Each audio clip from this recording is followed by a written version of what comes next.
परम पूज्य महान स्वामी जी, मंच पर विराजित वरिष्ठ संतगण, गुजरात राज्य के मुख्यमंत्री श्रीमान विजयभाई रूपाणी और आज प्रमुख स्वामी महाराज के 96वें जन्मदिन पर एकत्रित हुए सभी हरिभक्तों को मेरा प्रणाम।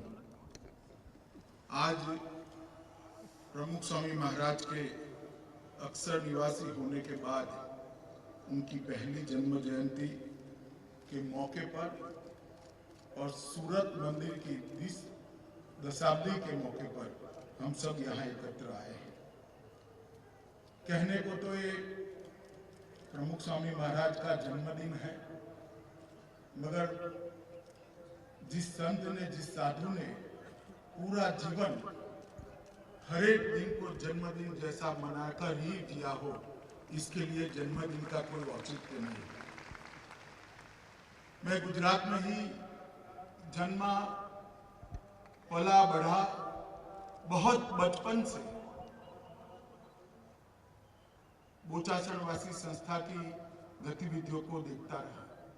जैसे ही ईश्वर ने समझ प्रदान दी कि तब से ही प्रमुख स्वामी महाराज के कार्य का मैं भी गुजरात के करोड़ों लोग की तरह प्रत्यक्षदर्शी रहा। देश भर में, दुनिया भर में घूमने का मौका मिला है। अनेक संस्थाएं, अनेक पूजनीय संत, महंत, ऋषि तुल्य व्यक्तियों को मिलने का भी मौका मिला है, उनके जीवन को भी देखने का मौका मिला है। मगर मैं इतना कह सकता हूं कि इतना बहुआयामी व्यक्तित्व, इतना मल्टी डायमेंशनल पर्सनालिटी शायद ही किसी सन्यासी में, किसी साधु में मैंने मेरे जीवन में देखा है।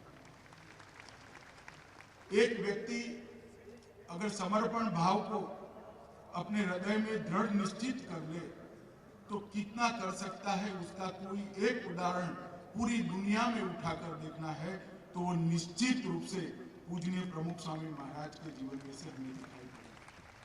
एक ही जीवन में 17,000 से ज्यादा गांवों में, नगरों में भ्रमण करना, संतों की टोलियों के साथ जाना, 2.5 लाख से ज्यादा लोगों को पत्र लिखना, गांधीनगर और अक्षरधाम जैसी बेनमून संस्कृति के ध्वजवाहक संस्थान बनाना, दुनिया भर में 1100 मंदिरों का निर्माण करना, 1000 साधुओं का, सन्यासियों का एक समर्पित एक वृंद तैयार करना और सबसे बड़ी बात, वो संतों को तालीम केंद्र के अंदर शिक्षा दीक्षा देकर समाज के हर सुख दुख से एक रूप कर समाज के बीच में भेजना, मैं मानता हूं ये बहुत बड़ी उपलब्धि है।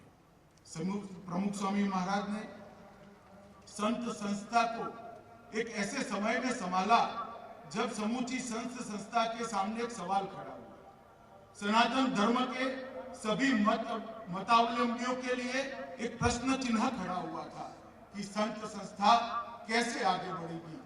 प्रमुख स्वामी महाराज ने एक भी शब्द बोले बगैर इसका संरक्षण और संवर्धन दोनों किस तरह से हो सकता है वो दिखाया और सनातन धर्म के सभी मानने वालों के सामने एक उदाहरण रखा कि बोचासन वासी अक्सर पुरुषोत्तम संस्था के संत जैसे होते हैं, संत ऐसे ही होने चाहिए।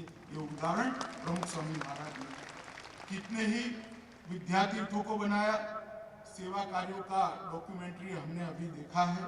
व्यसन मुक्ति आंदोलन, मैं मानता हूं कि करोड़ों लोगों को जीवन में से व्यसन से मुक्ति दिलाना और आज वो स्वास्थ्यप्रद लंबा जीवन जी पाए, ऐसे रास्ते पे चलाकर न केवल उन व्यक्तियों को, वो हरिभक्तों पर प्रमुख स्वामी ने असीम कृपा की है, मगर उनके परिवारजनों पर भी बहुत बड़ी कृपा की है।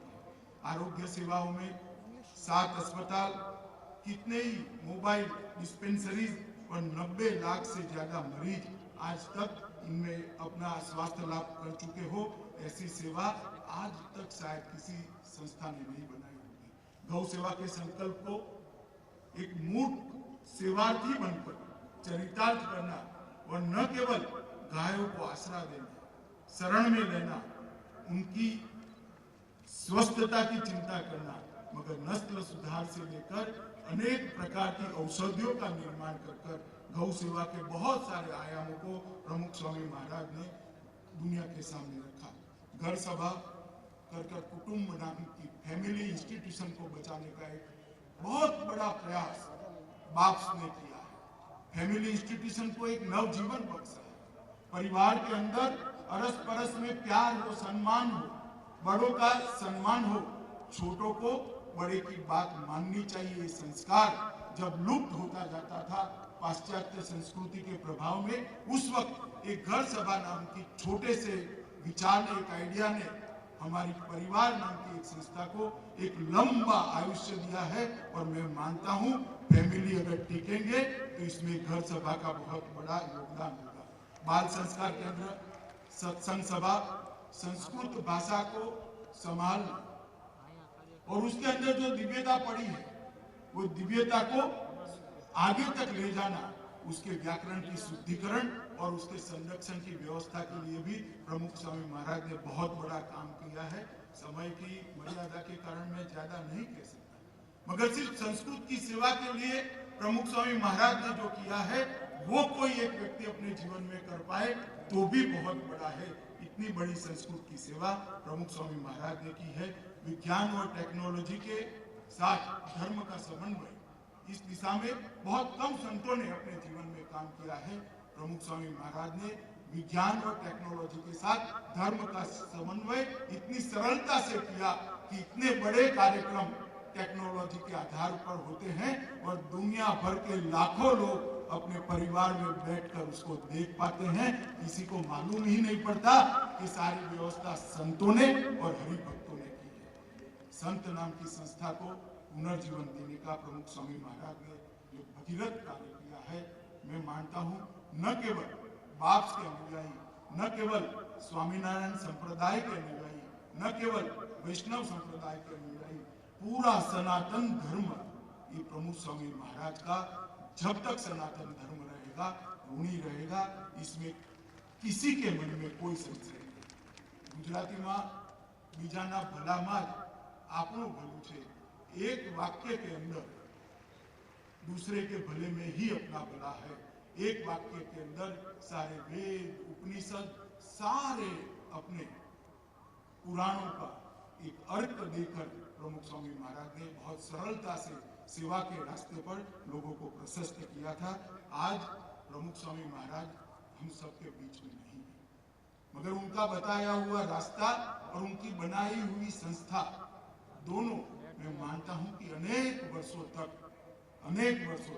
देश और दुनिया की सेवा करते रहेंगे। महंत स्वामी के मार्गदर्शन में ये बाप्स बोचासणवासी अक्षर पुरुषोत्तम संस्था एक लंबे समय तक धर्म की सेवा करती रहे, धर्म का संरक्षण करती रहे, संवर्धन करती रहे और सेवा कार्यों को, संतों को और मंदिरों को और अक्षरधामों को जिस तरह से इस संस्था ने सजाया है, संजोया है, उसी दिशा में सालों तक काम होता रहे और हमेशा हिंदू धर्म का वसुदेव कुटुंबकम की जो हमारी मूल अवधारणा है उसको चरितार्थ करते हुए पूरे विश्व के कल्याण के लिए सबको प्रेरित करती रहे। यही अभ्यर्थना के साथ श्री हरि के चरणों में मैं प्रमुख स्वामी महाराज के लिए मेरी आदरांजलि व्यक्त करता हूं और महंत स्वामी के श्री चरणों में भी मेरा प्रणाम कर ये संस्था के साथ भारतीय जनता पार्टी के करोड़ों कार्यकर्ताओं का मन और श्रद्धा दोनों जुड़े हुए इसकी पुनरोक्ति कर मेरी बात को समाप्त करता हूं। वंदे मातरम।